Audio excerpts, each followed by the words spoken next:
ಗಂಟೆ 2 ಗಂಟೆ ಯೋಗಕ್ಕೆ ಇದು ಮಹಾಭಾಗ್ಯಶಾಲಿಗೆ ಮಾತ್ರನೇ ಸಾಧ್ಯ. ಎಲ್ರಿಗೂ ಇದು ಸಿಗೋದಿಲ್ಲ. ನಿಜನಾ ಇಲ್ವಾ? ಕೊನೆ ನಿಜ ತಾನೇ? ಅಂದಾಗ ನಿಮ್ಮಂಥ ಎಷ್ಟೋ ಹೆಂಗಸರುಗಳು ಅಂದರೆ ಮನೆಯಲ್ಲಿರುವಂಥ ಮಹಿಳೆಯರು ಎಷ್ಟೋ ನೋವಿನಲ್ಲಿ ಈ ಒಂದು ಭವಸಾಗರದಲ್ಲಿ ತೇಲೋದು ಮುಳುಗೋದು ಜೀವನ ಸಾಕಪ್ಪ ಅಂದ್ಕೊಳ್ಳೋದು, ಮತ್ತು ಯಾವುದೋ ಮಕ್ಕಳು ಮೊಮ್ಮಕ್ಕಳು ಅಥವಾ ಅವ್ರಿಗೆ ಬೇಕಾದವ್ರಿಗೆ ಏನೋ ಗೊತ್ತಾ ಅವಾಗ ಒಂದು ಸ್ವಲ್ಪ ಇವ್ರನ್ನ ಹೆಂಗೆ ತೊಗೊಂಡೋಗೋದು, ಇವ್ರನ್ನ ಹೆಂಗೆ ಬಿಟ್ಟೋಗೋದು ಅನ್ನುವಂಥ ಒಂದು ಆಸೆ ಏನು ಮಾಡುತ್ತೆ, ಮತ್ತು ಅವ್ರನ್ನ ಪ್ರಾಣದ ಒಂದು ಇದರಿಂದ ವಾಪಸ್ಸು ಕರ್ಕೊಂಡ್ಬರುತ್ತೆ. ಇಂಥ ಸಂದರ್ಭಗಳು ಎಲ್ಲರಿಗೂ ಬಂದಿದ್ದಾವ ಇಲ್ವಾ? ಯಾಕೆ ಅಂದರೆ ಅದಕ್ಕೆ ಹೇಳ್ತಾರೆ ಕಾಲಿ ಕಟ್ಟಿದ ಗುಂಡು ಕುಕ್ಕೆ ಕಟ್ಟಿದ್ದು ಬೆಂಡು ಅಂತ ಹೇಳ್ತೀವಿ ಅಲ್ವಾ?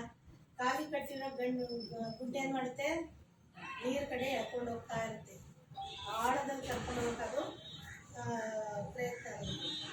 ಬೆಂಡೆ ಏನು ಮಾಡುತ್ತೆ, ಮೇಲೆ ಎತ್ತಬೇಕು, ಅದು ಬೆಂಡಿನ ಕೆಲಸ. ಹಾಗೆಯೇ 2 ಭಾಗ ಜೀವನ ಅಂತಂದರೆ ಎರಡರ ಒಂದು ಸಮ್ಮಿಲನ ಅಲ್ವಾ? ಒಂದಿಲ್ಲ ಅಂದ್ರೂ ಜೀವನ ಆಗೋದಿಲ್ಲ. ಒಂದೇನಪ್ಪ ಅಂತಂದರೆ ನೋಡಿ, ಇದನ್ನ ನಾವು ಅನ್ಕೋತೀವಿ, ಈ ಶರೀರ ಈ ಜೀವನ ನಂದು ಅಂತ ಅನ್ಕೋತೀವಿ. ಆದರೆ ಇದ್ರೊಳಗೂ 2 ಇದೆ. ಯಾವುದಪ್ಪ ಅದು 2 ಅಂದರೆ ನಾನು ಮತ್ತು ನನ್ನದು. ನಾನು ಅಂತಂದರೆ ಆತ್ಮ, ನನ್ನದು ಅಂದರೆ ಶರೀರ. ಸೊ ಆತ್ಮ ಇಲ್ಲದೇ ಶರೀರ ಏನಾದರೂ ಮಾಡುತ್ತಾ? ಅರ್ಥವಾಗಿದೆ? ನಾನು ಇದ್ದೇನೆ, ನಂದು ಏನು ಕೆಲಸಕ್ಕೂ ಬರೋದೇ ಇಲ್ಲ, ಕೆಲಸಕ್ಕೆ ಬರೋದೇ ಇಲ್ಲ. ನನ್ನ ಆತ್ಮ ಶರೀರದಿಂದ ಬೇರೆ ಆದೆ. ಶರೀರನ ಯಾರಾದ್ರೂ ಇಟ್ಕೊಂತಾರ? ಚಪ್ಪಲಿ ಕಿತ್ತೋದ್ರೆ ತಡೀರಿದು 2 ದಿವಸ ವರ್ಷ ಹಾಕೊಂಡ್ರೆ ಇನ್ನೊಂದು 2 ದಿವಸ ಕೆಲಸಕ್ಕೆ ಬರುತ್ತೆ ಅಂತ ಇಟ್ಕೊಂತೀರ ಅಲ್ವಾ? ಹಾಗೇನೆ ಒಂದು ಬಟ್ಟೆ ಹಾಕೋದ್ರೆ ಏನ್ ಮಾಡ್ತೀರಾ, ಹೊಲ್ದಿಟ್ಕೊಂತೀರಿ, ಯಾಕಾದ್ರೂ ಉಪಯೋಗಕ್ಕೆ ಬರುತ್ತೆ. ಇಲ್ಲ ಅದಕ್ಕೆ ನಿಮಗೆ ಬೇಕಾದ ಡಿಸೈನ್ ಮಾಡಿ ಇಟ್ಕೊತೀರ. ಒಂದು ಇದ್ರದ್ದು ಮ್ಯಾಟು, ಒಂದು ಬ್ಯಾಗು, ಒಂದು ವರ್ಷದಕ್ಕೋ ಇನ್ನೊಂದಕ್ಕೋ ಡಸ್ಟ್ ತೆಗೆದಕ್ಕೋ ಯಾವುದಕ್ಕೂ ಒಂದು ಬಂದ್ಬಿಡ್ತೀರಿ ಅಲ್ವಾ? ನೀವು ಹಾಕೊಂಡಿರೋ ಬಟ್ಟೆನೂ ಸಹ ಒಂದು ಕೆಲಸ ಬಂತು, ನೀವು ಹಾಕೊಂಡಿರೋ ಚಪ್ಪಲಿನೂ ಸಹ ಒಂದು ಕೆಲಸ ಬಂತು, ಬರ್ತಾ ಇಲ್ವಾ? ನೀವು ಅದ್ರೊಳಗೂ ಇನ್ನೂ ಮೈ ಮೇಲೆ ಹಾಕೊಂಡಿರೋ ಒಡವೆಗಳು ಬೆಲೆ ಜಾಸ್ತಿ, ಅದು ಬಿಡ್ತೀರಾ ಅದನ್ನೇನ್ ಮಾಡ್ತೀರಾ? ಅಯ್ಯೋ ಅವ್ರು ಹಾಕೊಂಡಿದ್ರೆ ಆ ವಸ್ತುಗಳು ನಮಗೆ ಬೇಡ, ಗುಂಡಿಗೆ ಹಾಕಿ ಮುಚ್ಚಿ ಅಥವಾ ಬೆಂಕಿನ ಯಾರಾದ್ರೂ ಸುತ್ತಾರ? ಸ್ಮಶಾನಕ್ಕೆ ತಗೊಂಡೋಗಿದ್ದು ಯಾವ ವಸ್ತುನು ವಾಪಸ್ ತರಬಾರ್ದು. ಆದ್ರೆ ಒಡವೆಗಳು ಮಾತ್ರ ಏನೇನಿದೆ ನೋಡ್ಕೊಳ್ಳಿ, ನೋಡಿ ಎಷ್ಟು ಎಚ್ಚರಿಕೆ. ಅರೆ ಇಂಥ ಜೀವನಕ್ಕೆ ನಾವು ಹಿಂದೆ ಬಿದ್ದಿದ್ದೀವ ಇಲ್ವಾ? ಯಾವುದೋ ಒಂದು ಪೈಸದ್ದು ನಮ್ಮ ಈ ಶರೀರದ ಮೇಲೆ ಯಾರು ಬಿಡಲ್ಲ. ಅಣ್ಣಂದಿರ ಶರೀರದ ಮೇಲಿದ್ರು ಬಿಡಲ್ಲ, ಅಕ್ಕಂದಿರ ಶರೀರದ ಮೇಲಿದ್ರು ಬಿಡಲ್ಲ. ಆದ್ರೆ ಇಂಥ ಜೀವನ, ಇಂಥ ಒಂದು ಇದನ್ನ ನಾವೇನ್ ಮಾಡ್ಕೊಂಡಿದೀವಿ, ನಂದು ಅಂದ್ಕೊಂಡಿದೀವಿ. ಇದ್ರೊಳಗೆ ಯಾವ್ದಾದ್ರು ನಿಮ್ದಿದೆಯಾ? ಚೆಕ್ ಮಾಡ್ಕೊಂಡು ನೋಡ್ಕೊಳ್ಳಿ, ಯಾವ್ದಾದ್ರು ನಿಮ್ದಿದೆಯಾ? ಯಾವ್ದಿದೆ ಅಕ್ಕ? ನಾವು ಬೇರೆಯವ್ರು ಹೇಳೋದ್ ಬೇಡ, ನಮ್ಮ ಅಂತರಾತ್ಮವನ್ನ ನಾವೇ ಕೇಳ್ಕೊಳ್ಳೋಣ. ನಮ್ಮಲ್ಲಿ ನನ್ನದು ಅಂತ ತೊಗೊಂಡೋಗೋದು ಯಾವ್ದಾದ್ರು ಇದೆಯಾ? ಅನುಭವಿ ಅಕ್ಕಂದಿರು, ವಯಸ್ಸಾದ ಅಕ್ಕಂದಿರು ಯಾವ್ದಿಲ್ಲ ತಾನೆ? ಅರ್ಥವಾಗಿದೆಯಾ? ಅರ್ಥವಾದೇನು ಸಹ ನಾವೇನ್ ಮಾಡ್ತಾ ಇದ್ದೀವಿ ನೋಡ್ಕೊಳ್ಳೋಣ. ನಮ್ಮನ್ನ ನಾವು ಕೇಳ್ಕೊತೀವಿ, ಭಗವಂತ ಅಪ್ಪ ಈ ಬಂಧನ ಸಾಕಪ್ಪ, ಈ ದುಃಖ ಸಾಕಪ್ಪ, ಈ ಜೀವನ ಸಾಕಪ್ಪ, ಭಗವಂತ ಯಾವಾಗ ಕರ್ಕೊಂಡು ಹೋಗ್ತೀಯಪ್ಪ, ಯಾವಾಗ ನನಗೆ ಮುಕ್ತಿ ಕೊಡ್ತೀಯಪ್ಪ, ಯಾವಾಗ ಮುಕ್ತಿ ಕೊಡ್ತೀವಿ. ಇವೆಲ್ಲವನ್ನೂ ಸಹ ನಾವು ಭಕ್ತಿ ಮಾಡುವಾಗ ಇವೆಲ್ಲ ಅಪ್ಲಿಕೇಶನು ಭಗವಂತನ ಹತ್ರ ಇಡ್ತೀವಿ. ಅದ್ರೊಳಗೂ ಅತಿ ದುಃಖಿ ಆದಾಗ ಎಲ್ಲ ಮಾತು ಬರುತ್ತೆ, ಯಾರು ಬೇಡ, ಯಾವುದು ಬೇಡ. ನಿಮ್ಮೆಲ್ಲರಿಗೂ ಅನುಭವ ಇದೆ ಈ ಜೀವನ, ಇದನ್ನು ಯಾರು ಹೇಳಬೇಕಾಗಿಲ್ಲ ಅಲ್ವಾ? ನಿಮ್ಮ ಮನೆಗಳಲ್ಲಿ ಇದೆಲ್ಲ ಇದೆಯಾ ಇಲ್ವಾ?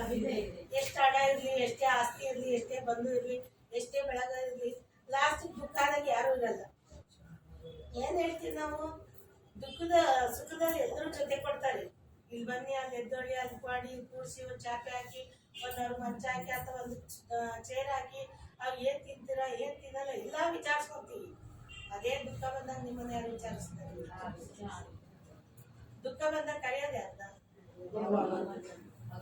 ಭಗವಂತನ್ನೇ ಕರಿತಾ ಇದ್ದೀವಿ. ಭಕ್ತಿ ಮಾರ್ಗ ಇಲ್ಲಿಂದ ಜ್ಞಾನಕ್ಕಿಂತ ಮುಂಚಿತ ಜೀವನಕ್ಕೆ ಹೋಗೋಣ. ನಾವು ಈ ಬಾಬರ್ ಮಕ್ಕಳಾಗತ್ತೆ ಮುಂಚಿತ ಜೀವನ ಹೇಗಿತ್ತು? ಭಗವಂತನ ನಾವು ಆಲಾಪಿಸ್ತಾ ಇದೀವಿ ಅಪ್ಪ ಬಾರಪ್ಪ ನನ್ನ ಕರ್ಕೊಂಡು ಹೋಗ್ಬಿಡಪ್ಪ, ನೀನು ಇವಾಗ ಬಂದಿದ್ದೀಯ ಅಂದ್ರೆ ನಾನು ಈಗ ಬಂದ್ಬಿಡ್ತೀನಿ. ಅದು ಈಗ ಬಂದಿದ್ದಾರೆ. ಇವಾಗ ನಾವು ಈಗ ಆ ಜೀವನದಿಂದ ಈಗ ಇನ್ನೊಂದು ಜೀವನ ಕಾಲಿಡೋಣ. ಯಾಕೆಂದರೆ ಎರಡೆರಡು ಇದೆ, ದೇಹ ಮತ್ತೆ ದೇಹ ನಡೆಸುವಂತ ಆತ್ಮ. ಆತ್ಮ ಇಲ್ಲ ಅಂದ್ರೆ ದೇಹ ಏನು ಮಾಡಲ್ಲ, ದೇಹ ಇಲ್ಲ ಅಂದ್ರೆ ಆತ್ಮನು ಏನು ಮಾಡಲ್ಲ. ದೇಹ ಮತ್ತು ಶರೀರ ಆತ್ಮ ಎರಡರ ಹೊಂದಾವಣಿಕೆಯೇ ಜೀವನ. ಗೊತ್ತಾಯ್ತಾ?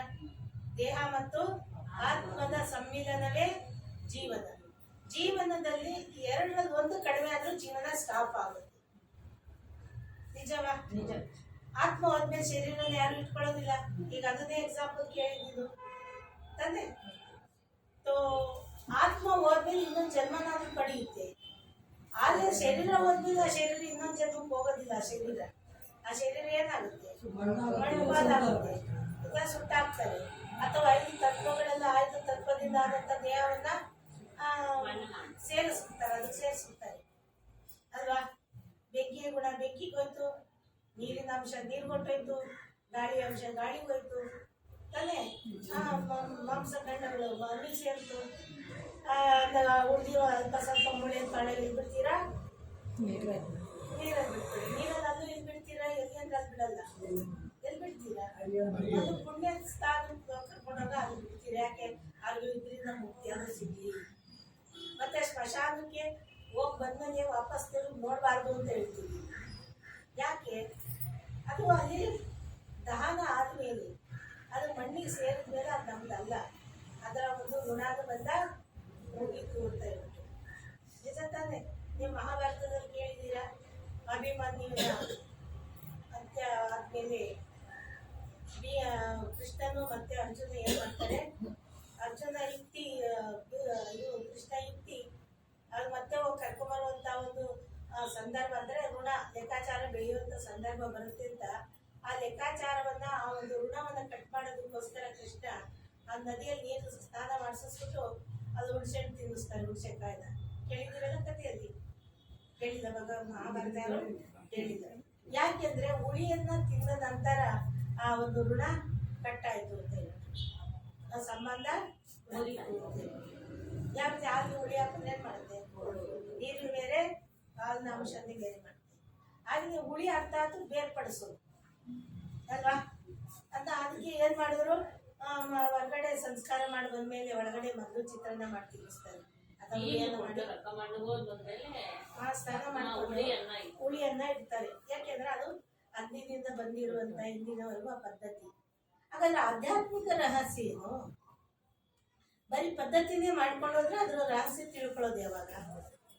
ಯಾಕೆ ಅಂತಂದ್ರೆ ಶರೀರದ ಬಂಧನ ಅನ್ನುವಂಥದ್ದು ಮುಗಿದ್ಮೇಲೆ ಆತ್ಮ ಇನ್ನೊಂದು ಕಡೆ ಅದು ಸಂಬಂಧಕ್ಕೆ ಹೊರಟೋಗುತ್ತೆ. ಇಲ್ಲಿಯ ಒಂದು ಈ ಜೀವನದಲ್ಲಿ ಇರುವಂತಹ ಒಂದು ದೇಹ ಸಂಬಂಧ ಪದಾರ್ಥ ವಸ್ತು ವೈಭವಗಳ ಕನೆಕ್ಷನ್ ಅನ್ನ ಕಟ್ ಮಾಡ್ಕೊಂತ ಅದು ಇನ್ನೊಂದು ಜನ್ಮ ಕೊಟ್ಟೋಯ್ತು ಅಲ್ವಾ? ಆ ಒಂದು ವಿಧಾನಕ್ಕೆ ನಾವೇನ್ ಹೇಳಿದ್ವಿ? ಪುನರಪಿ ಜನ್ಮ ಪುನರಪಿ ಮರಣ. ಶರೀರ ಕೇಳಿದ್ರ ಆತ್ಮ ಕೇಳಿದ್ರ ಅಲ್ವಾ? ಯಾಕೆ ಆತ್ಮ ಕೇಳಿದ್ರೆ ಶರೀರಕ್ಕೆ ಯಾಕೆ ಹೇಳಿಲ್ಲ? ಆ ಶರೀರ ಮಣ್ಪಾಲಾಗುತ್ತೆ, ಮತ್ತೆ ಹುಟ್ಟಿ ಬರೋದಿಲ್ಲ ಅಲ್ವಾ? ನಿಜ ತಾನೆ? ಇದು ಖಚಿತ ತಾನೆ? ನಂಬಿಕೆ ಇದೆಯಾ? ನಿಶ್ಚಯ ಇದೆಯಾ? ಸಂಪೂರ್ಣ ರೀತಿ ತಿಳುವಳಿಕೆ ಇದೆಯಾ? ಇದೇ ಅಂತಂದ್ಮೇಲೆ ಈಗ ನಾವೇನ್ ಮಾಡ್ಬೇಕು?